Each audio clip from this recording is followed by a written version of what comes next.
তো স্বাভাবিকভাবে 18তে এখানে কমিউনিস্টকে হারিয়ে বসা সেটাও বিজেপির জন্য কঠিন পরিশ্রম ছিল। পশ্চিমবাংলা তো ওই জগদ্দল পাথর যেটাকে আইন কানুন কোনো কিছুই মানে না, কোনো কিছুই মানে না, এমন একটা মহিলা সেখানে মুখ্যমন্ত্রী ছিল। তো সেটাকে সরানো সেটা বহু কঠিন পরিশ্রম ছিল, সবাই মিলে করেছি, হয়েছে। পশ্চিমবঙ্গের কথা হয়েছে আপনার? দেখুন,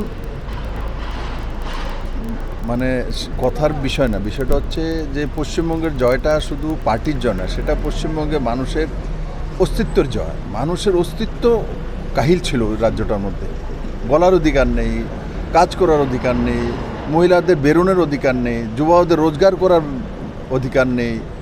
তো ওটা থেকে তিক্ত হয়ে গেছে পশ্চিমবঙ্গ। তো তার জন্য মাননীয় প্রধানমন্ত্রীজিকে আমি ধন্যবাদ জানাই যে ওনার মার্গদর্শনে এবং ওনার পথ দেখানোর যে রাস্তা আছে, সেই রাস্তা দিয়ে আমরা কাজ করেছি। আর পশ্চিমবঙ্গের মানুষ বেরিয়ে এসছে, 93% ভোট করেছে। ইলেকশন কমিশনকে ধন্যবাদ জানাই, যেটা পিসফুল ইলেকশন করানোর কারণে মানুষ এসে তার ভোটাধিকার প্রয়োগ করেছে। বিশেষ করে মহিলারা বড় মাত্রায় বেরিয়েছে। বাংলার শপথ নিয়ে বা দিল্লিতে বৈঠকে যোগ দিতে যাচ্ছেন, আলোচ্য বিষয় কি? দেখুন, শপথ নিয়ে যোগ দেওয়ার জন্য যাচ্ছি না আমি, শপথ তো কলকাতাতেই হবে।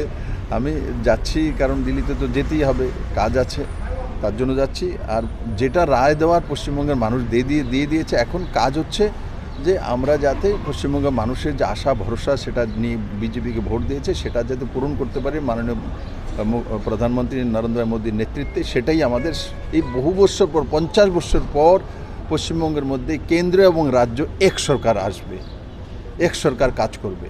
এটা পশ্চিমবঙ্গের মানুষের জন্য বড় বিষয় হবে, কারণ 50টা বছর যাবৎ শুধু কমিউনিস্টরাও কেন্দ্রের সঙ্গে লড়াই করে মানুষদেরকে নেগেটিভিটির মধ্যে নিয়ে গেছে।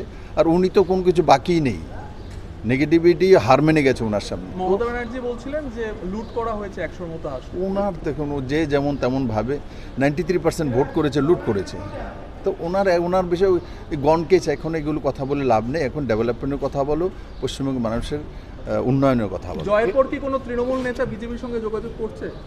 দেখো, আমি তো জানি না যোগাযোগ কে করছে না করছে। এত মানুষ 2/3 মেজরিটি দিয়েছে, আর যোগাযোগ করবেই কি এরা? এই বিশাল জয়ের পেছনে কোন রসায়ন কাজ করেছে, বা আপনি সেখানে কি কি পদ্ধতি অবলম্বন? দেখুন, আমরা যে একটা রণকৌশলে কাজ করি, সংগঠনে একত্রিত হয়ে কাজ করি। আর সেটা মাননীয় গৃহমন্ত্রী অমিত ভাই সাহেব যে ডাইরেকশন আছে, আর মোদির যে আশীর্বাদ, দুইটা মিলে কাজ করি। সবাই একসঙ্গে কাজ করেছি, আর মানুষ আশীর্বাদ দিয়েছে, তার কারণে জয় হয়েছে।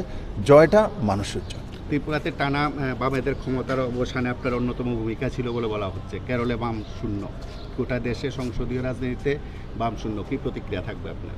বাম তো লুপ্তপ্রায় প্রাণী, শেষ হয়ে গেছে। বামকে তুমি চাইলেও রাখতে পারবে না। ওদের যে ধারা, ওদের যে কি বলছে, তাদের যে নিয়ম কানুন, এইগুলো এখন আর দুনিয়াতে চলে না। এখন এর যুগ চলে এসছে। ওরা বলবে ভাই গিয়ে কোদাল দিয়ে কাজ করে, এখন সবাই ডোজার নিয়ে কাজ করে। তো ওদের কথা তো চলবে না। এরা তো এখনও মানে লুপ্তপ্রায় হয়ে গেছে, পুরনো ধারায় কথা বলে, এগুলো চলে না রে ভাই। আজকাল দুনিয়া অনেক বেশি অ্যাডভান্স হয়ে গেছে। স্যার, শেষ প্রশ্ন, 18 আর 2026 কোন পরিবর্তনটা সবচেয়ে কষ্টের ছিল? প্রত্যেকটা পরিবর্তনই আলাদা একটা নিয়ম অনুসারে হয়, আলাদা একটা যুদ্ধ হয়। তো প্রত্যেকটার আলাদা আলাদা এক্সপিরিয়েন্স হয়। তো স্বাভাবিকভাবে 18তে এখানে কমিউনিস্টকে হারিয়ে বসা সেটাও বিজেপির জন্য কঠিন পরিশ্রম ছিল। পশ্চিমবাংলা তো ওই জগদ্দল পাথর যেটাকে আইন কানুন কোনো কিছুই মানে না, কোনো কিছুই মানে না, এমন একটা মহিলা সেখানে মুখ্যমন্ত্রী ছিল। তো সেটাকে সরানো সেটা বহু কঠিন পরিশ্রম ছিল, সবাই মিলে করেছি, হয়েছে। পশ্চিমবঙ্গের মানুষকে ধন্যবাদ। স্যার, এই বড় জয় নিয়ে কি পিএম এর সঙ্গে কথা হয়েছে?